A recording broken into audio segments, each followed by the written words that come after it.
वाली है। आज हमारा टॉपिक है forms of business organization. Forms of business organization का मतलब होता है, फॉर्म्स का मतलब होता है टाइप्स। तो हम आज डिस्कस करेंगे कि बिजनेस ऑर्गेनाइजेशन के क्या टाइप्स हैं। हर किसी ने बिजनेस ऑर्गेनाइजेशन का नाम सुना है कि हाँ बिजनेस क्या होता है, हर किसी को कॉमनली पता है कि हाँ बिजनेस है क्या, लेकिन सबको ये डिटेल में पता नहीं है कि बिजनेस होता क्या है, उसे किस बेसिस पे डिवाइड किया गया है और उसको डिवाइड करने से बेनिफिट क्या है, किस तरीके से यूज़ करते हैं।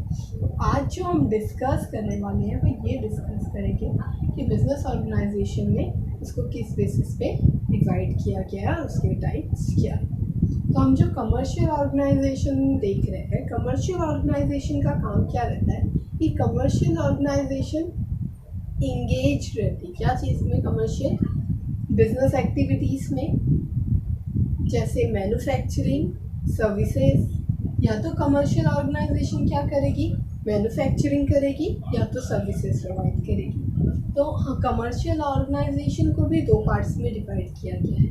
फर्स्ट पार्ट है हमारा private sector and second part है हमारा पब्लिक सेक्टर। प्राइवेट सेक्टर नाम से समझ में आ रहा है कि हाँ ये जो यूज़ करता होगा, जो इस बिजनेस ऑर्गेनाइजेशन को हैंडल करता होगा वो कैसा होगा, वो प्राइवेट कोई ओन पर्सन, मतलब खुद से मिलकर डिसाइड किया होगा, लोगों ने डिसाइड करके बिजनेस स्टार्ट कर दिया है। और पब्लिक सेक्टर से समझ में आ रहा है, पब्लिक सेक्टर है मीन्स वो गवर्नमेंट की पब्लिक सेक्टर। तो चलो हम उसके ऊपर थोड़ी सी इंफॉर्मेशन ले लेते हैं कि वो होता क्या। तो प्राइवेट सेक्टर में हमारे पास सबसे फर्स्ट टॉपिक है sole trading concern. Sole trading concern क्या होता है? अब सोल का मतलब होता है एक सिंगल, सोल का मतलब ही सिंगल होता है। अगर हम डिक्शनरी में सर्च करेंगे तो सोल का मतलब सिंगल, सोल मतलब सिंगल, ट्रेडिंग मतलब ट्रेड, बिजनेस करना, ट्रेडिंग का मतलब होता है बिजनेस करना, और कंसर्न एक कंपनी। तो सोल ट्रेडिंग कंसर्न मतलब एक तरीके से जो एक अकेला इंसान बिजनेस कर रहा है तो उसको हम बोलते हैं कि वो है सोल ट्रेडिंग कंसर्न। इसमें सबसे इजी एग्जांपल हम ले सकते हैं किराना स्टोर। किराना स्टोर हर किसी को पता है कि हाँ किराना स्टोर होता है। तो हम सेकेंड टॉपिक पे आते हैं, जॉइंट हिंदू फैमिली बिजनेस। अब जॉइंट हिंदू फैमिली बिजनेस क्या है, चलो नाम से देखते हैं।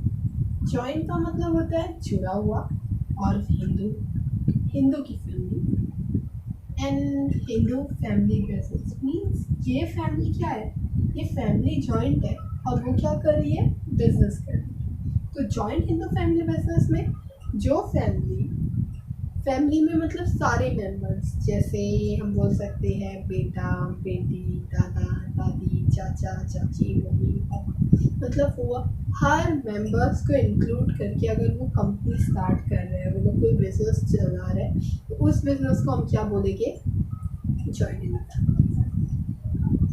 इनके एडवांटेज भी होते हैं, डिसएडवांटेज भी होते हैं, फीचर्स है और बहुत सारी इंफॉर्मेशन है कि वो कौन से एक्ट के थ्रू चलता है। तो वो सारी इंफॉर्मेशन मैं आपको नेक्स्ट वीडियो में, आने वाली अपकमिंग वीडियोस में बताऊंगी। फिर हम आते हैं पार्टनरशिप फर्म पे। पार्टनरशिप फर्म क्या होती है? पार्टनरशिप फर्म नाम से समझ में आ रहा है, पार्टनरशिप मीन्स होता है दो पार्टनर्स जो मिलकर, पार्टनर का मतलब ही होता है एक से ज़्यादा लोग। अब पार्टनर्स में हम लोग कैसे बोल सकते हैं, दो लोग हो सकते हैं, दो से ज़्यादा हो सकते हैं, तीन हो सकते हैं, वो डिपेंड करता है कितने हैं, कितने हो सकते हैं। पार्टनर्स में भी बैंकिंग होता है, नॉन बैंकिंग होता है, उसकी डिटेल डिस्कशन हम बाद में करेंगे। लेकिन अभी ये है कि हाँ कितनी लिमिट, मैक्सिमम कितनी रहनी चाहिए, मिनिमम कितनी चाहिए, मैं आपको साफ बताऊँगी आगे डिटेल में। बट ये है कि पार्टनरशिप एक्ट एक एक्ट है 1932, वो पार्टनरशिप एक्ट के थ्रू पार्टनरशिप एक्ट चलता है एक एग्रीमेंट बेसिस पे कि हाँ जिसने जितना अमाउंट डाला है उस हिसाब से, और गुडविल वगैरह पे डिसाइड करके हम आगे चैप्टर्स में पढ़ेंगे कि किस तरीके से पार्टनरशिप एक्ट चलती है। सो नेक्स्ट हमारे पास आ रहा है जॉइंट स्टॉक कंपनी। अब जॉइंट स्टॉक कंपनी के नाम से हमें क्या समझ में आया, जॉइंट का मतलब फिर हम ले लेंगे जुड़ा हुआ, और स्टॉक मीन्स हो जाएगा कि जो company stock, shares, debentures, stocks में ये सब शेयर, डिबेंचर, बॉन्ड्स, डिपॉजिट्स, तो जो इसके बेसिस पे अभी जो शेयर्स परचेज करेगा कंपनी का, तो शेयर होल्डर बनता है, डिबेंचर परचेज करने वाला डिबेंचर होल्डर बनता है, और कैसा क्या है, शेयर क्या होता है, डिबेंचर क्या होता है, मैं सारी इन्फॉर्मेशन आपको अपकमिंग वीडियोस में दूंगी। अभी के लिए ये है कि जो जॉइंट स्टॉक कंपनी एक आर्टिफिशियल पर्सन होती है और ये एक बड़ी कंपनी होती है। ये इन सब के कंपेयर में अगर हम देखेंगे तो जॉइंट स्टॉक कंपनी ही है जो सबसे बड़ी है। दैन उसके बाद हमारा टॉपिक आता है कोऑपरेटिव सोसाइटी। आप सबने कोऑपरेटिव सोसाइटी का नाम सुना।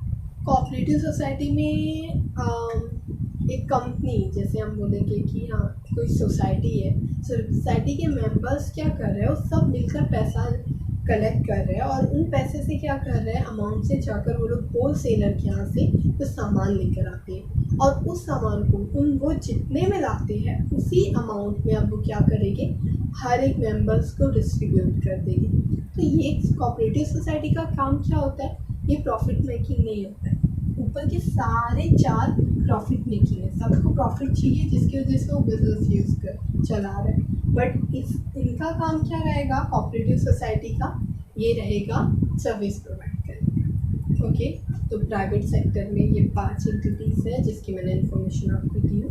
अब हम आते हैं पब्लिक सेक्टर में। तो पब्लिक सेक्टर में कैसा है कि पब्लिक सेक्टर में सबसे फास्ट है डिपार्टमेंटल अंडरटेकिंग। अब डिपार्टमेंटल अंडरटेकिंग्स क्या होता है, तो डिपार्टमेंटल अंडरटेकिंग गवर्नमेंट की तरफ से जो सबसे पहले ओल्ड टाइम में जो कंपनीज चलाई जाती थी या जो बिजनेस होता था वो रहता था डिपार्टमेंटल अंडरटेकिंग। अब उसके क्या फीचर्स, एडवांटेज, वो सब अगर आपको डिटेल में चाहिए मैं उसकी भी वीडियोस बनाऊंगी। अब हम आते हैं स्टैट्यूटरी कॉर्पोरेशन पे। स्टैट्यूटरी कॉर्पोरेशन किस बेसिस पे चलती है, ये भी कंपनी है जो कौन संभालती है, गवर्नमेंट संभालती है। तो अब ये किस बेसिस पे चलती है, ये एक एक्ट पास किया जाता है पार्लियामेंट के थ्रू और उस एक्ट के बेसिस पे ये कंपनी चलती है। गवर्नमेंट कंपनी, अब गवर्नमेंट कंपनी हम किसी को किस बेसिस पे हम गवर्नमेंट कंपनी बोलेंगे किसी कंपनी को, अगर जैसे कोई भी कंपनी है, मैं एग्जांपल ले लेती हूँ बजाज कंपनी। अब बजाज कंपनी के अगर 51% शेयर्स स्टेट गवर्नमेंट के पास है, सेंट्रल गवर्नमेंट के पास है या उन दोनों के पास कंबाइन है, तो हम 51% से ज़्यादा शेयर्स हैं अगर गवर्नमेंट के पास, तो वो कंपनी हो जाएगी कंपनी।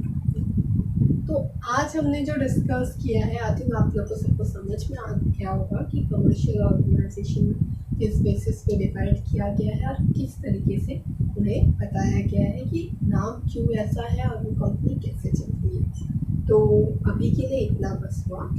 आगे के लिए मैं आपको और अच्छी वीडियोस अपलोड करूँगी और डिटेल वीडियो दूँगी जिसमें आपको सारी इन्फॉर्मेशन मिल जाएगी कि हाँ सोल ट्रेडिंग कैसे वर्क करता है, पार्टनरशिप कैसे वर्क करती है, उसके एडवांटेज और डिसएडवांटेज क्या होते हैं।